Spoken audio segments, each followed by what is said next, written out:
ಮನೆ ಹಾಳ ಬುದ್ಧಿ ಕಲಿಸ್ಕೊಡೋದು. ಗೊತ್ತಿಲ್ಲ ನನಗೆ ಧಾರಾವಾಹಿಯವರು ಎಷ್ಟು ನನ್ನನ್ನು ಹೇಟ್ ಮಾಡ್ತಾರೆ ಅಂತ. ಮನೆ ಹಾಳ ಬುದ್ಧಿಯನ್ನು ಕಲಿಸ್ಕೊಡುವಂಥ ಧಾರಾವಾಹಿಗೆ ಎಷ್ಟು ಎಡಿಕ್ಟ್ ಆಗಿದ್ದೀರಿ ಅಂದರೆ, ಹಿಂದಿನ ಬಾಗಿಲಿಂದ ಕಳ್ಳ ಬಂದು ಮನೆ ಕಳ್ಳತನ ಮಾಡ್ಕೊಂಡು ಹೋದ್ರೂ ಗೊತ್ತಾಗಿರಲ್ಲ. ಆಗಿದೆ ಉದಾಹರಣೆ. ಮಕ್ಕಳಿಗೆ ಓದ್ರಿ ಓದ್ರಿ ಅಂತ ಕೂರಿಸೋದು, ನೀವು ಧಾರಾವಾಹಿ ನೋಡೋದು. ಹೆಂಗೆ ಕಾನ್ಸಂಟ್ರೇಷನ್ ಮಾಡೋಕ್ಕಾಗತ್ತೆ ಮಕ್ಕಳಿಗೆ? ನೀವು ಒಂದು ವಚನದ ಬುಕ್ಕನೋ ಒಂದು ಕಾದಂಬರಿಯೇನೋ ಹಿಡ್ಕೊಂಡು ಕೂತ್ಕೊಳ್ಳಿ ಅವ್ರ ಮುಂದೆ. ನೀವು ಪಾಠ ಹೇಳ್ಕೊಡ್ಬೇಕು ಅಂತಲ್ಲ. ನೀವೇನು ಮಾಡ್ತೀರಿ? ಮಕ್ಕಳು ಹೇಳಿದ್ದನ್ನೇ ಯಾರೂ ಕೇಳಿ ಕಲಿಯೋದಿಲ್ಲ. ನಾವು ಹೆಂಗೆ ನಡ್ಕೋತೀವಿ ನಮ್ಮನ್ನು ನೋಡಿ ಕಲಿತಾರೆ ಮಕ್ಕಳು.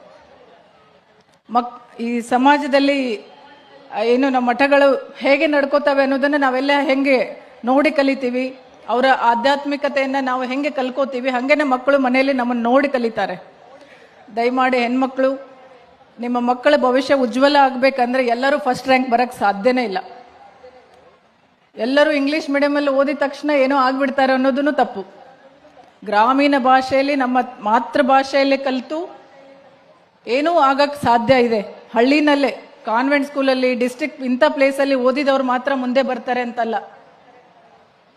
ಕನ್ನಡ ಮೀಡಿಯಮ್ದಲ್ಲೇ ಮಾಡ್ಬೋದು. ಅಭ್ಯಾಸ ಮಾಡಿ ಕನ್ನಡದಲ್ಲೇ ಸಾಧನೆ ಮಾಡೋಕ್ಕಾಗತ್ತೆ.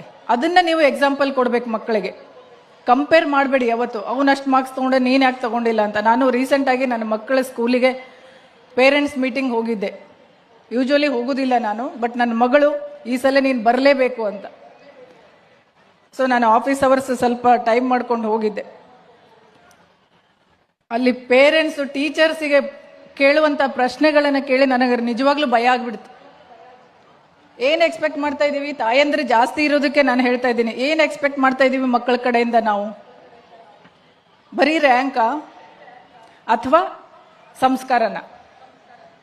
ಕಲೀಲಿ ಮಕ್ಕಳು. ಎಲ್ಲರೂ ಒಂದೇ ಥರ ಇರಲ್ಲ. ಹುಟ್ಟುತ್ತಾ ಯಾವುದು ದಡ್ಡನೂ ಅಲ್ಲ, ಬುದ್ಧಿವಂತನೂ ಅಲ್ಲ.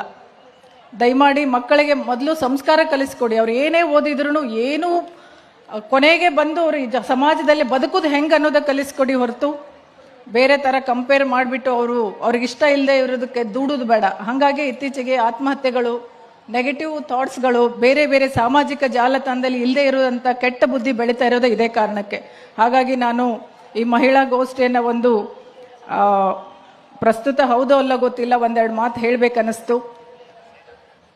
ಹೆಣ್ಮಕ್ಳಿಗೆ ನಂಗೆ ಅಜ್ಜಾರು ಹೇಳಿದರು, ಸ್ವಲ್ಪ ಹೇಳಿಬಿಡಿ ಅವರ ಆಭರಣಗಳ ಬಗ್ಗೆ ಸ್ವಲ್ಪ ಇದಿರಲಿ ಅಂತ. ನಾನು ಆರ್ಗನೈಸರ್ಸಿಗೆ ಡೇ 1 ಹೇಳ್ತಾ ಇದ್ದೆ, ಶುರು ಆಗುವಾಗ ಮುಗಿದ ಮೇಲೆ ಹೆಣ್ಣುಮಕ್ಕಳಿಗೆ ತಮ್ಮ ಆಭರಣಗಳನ್ನು ಕೇರ್ಫುಲ್ಲಾಗಿ